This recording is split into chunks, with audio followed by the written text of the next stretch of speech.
Have you ever wanted to start your own podcast? I record and publish podcasts on a platform called Spotify for Podcasters, and I absolutely love it. Essentially, you can upload from your phone or computer, and it distributes to every platform that plays podcasts. They support video podcasts, and you can make money on the platform with ads or even podcast subscriptions, something that has made my life so much easier as a podcaster. So if you're interested, I highly recommend you give it a try. You can download the Spotify for Podcast app, or go to spotify.com/podcasters to get started on your podcast today.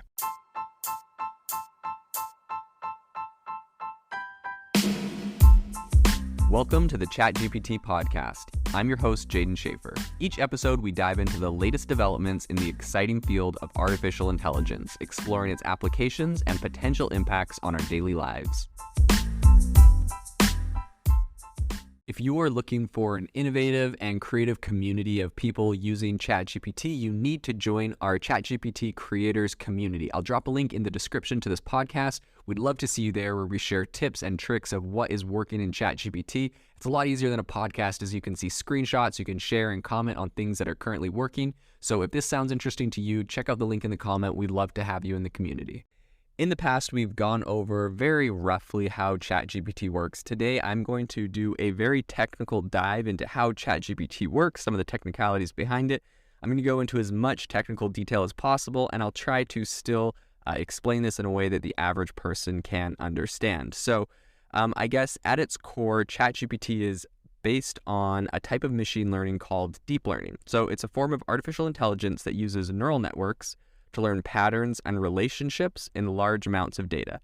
In the case of ChatGPT, the neural net has been trained on a vast amount of data, including books, articles, and other written materials, essentially a whole bunch of materials that were digitized by either Google, scraped by Microsoft's Bing, or gathered as a bunch of other companies from all over the internet. So the neural network is used by ChatGPT.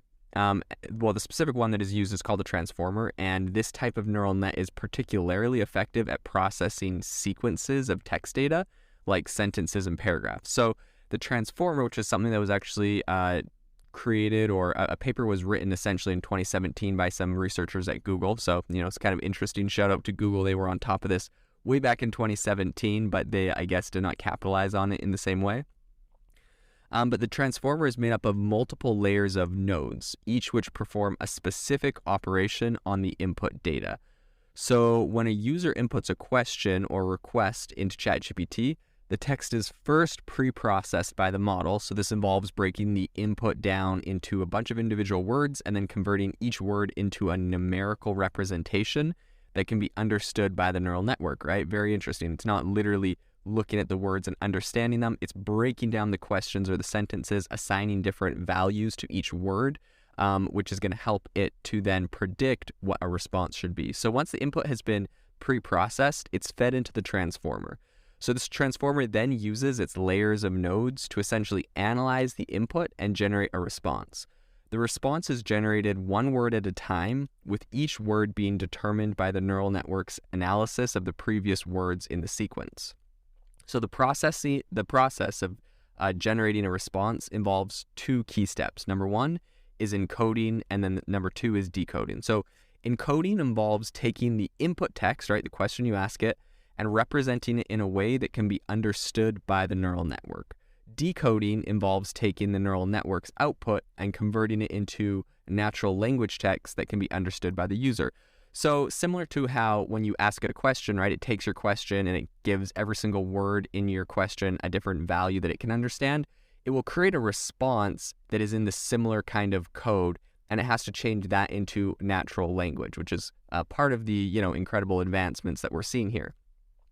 So the encoding step is performed using a process called tokenization. So this essentially just involves breaking the input text down into individual words or tokens and converting each token into a numerical representation. So this numerical representation is then fed into the neural network's input layer.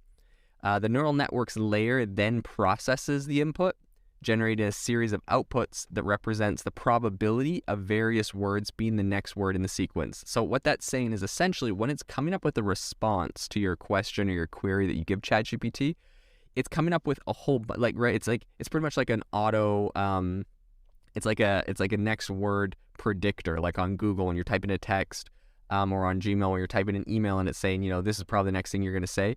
It has like a handful of words that it thinks could be next, and it's saying, I'm giving this word a 95% chance to be next, this one 80%, right? And then whatever one has the highest one, it's usually going to be going with that. So the decoding step involves, and I should also say that these probabilities are then used to generate the next word in the sequence, with the process repeating until the desired response has been generated, right? So it just keeps throwing up a handful of words, giving them a probability percentage of which one should come next, picking the highest probability, and then it just keeps spinning through. That's how it's essentially responding to you. And the reason why that's important is because this thing isn't sitting there thinking or computing necessarily as much as it is just predicting what word should come next. So when we look at the decoding step, this actually involves taking the neural network's output and converting it into natural language text, right? So it's created kind of these like tokens, this output, which obviously we wouldn't understand, and it now has to convert that into natural language text. So this is done by using a process called text generation. Text generation essentially just involves taking the numerical outputs from the neural network and converting it back into words. So the text generation process is guided by a technique called beam search. And this involves generating multiple possible responses and selecting the one that is the most likely to be correct based on the neural network's output probabilities, right, that we were talking about earlier. And the selected response is then returned to the user as the model's final output. So overall, ChatGPT is a very impressive technical achievement. As you can see, this thing is very sophisticated. It's helping to push the boundaries of natural language processing. I think we've all seen that to a very large degree. It's quite a sophisticated neural network, an advanced machine learning tool that has these techniques that make it possible to generate natural language text that's almost indistinguishable from text written by humans. And of course, we've talked about a lot of its different strengths and weaknesses in the past, but I think it's important to just note that, some of the key strengths of ChatGPT is its ability to really understand context. And this is because it's been trained on just such a massive amount of data, which really allows it to recognize patterns and relationships in language that would be really difficult or impossible for sometimes even a human to identify. The innovation in AI right now is absolutely exploding. If you want to stay on top of all the insane disruptions and innovation that's happening right now, you need to subscribe to our newsletter on AIBox.ai. We send you daily everything that is happening, the news and the crazy advancements in AI technology straight to your inbox for free every single day. So go to AIBox.ai, subscribe, and stay ahead of the curve on the world of AI.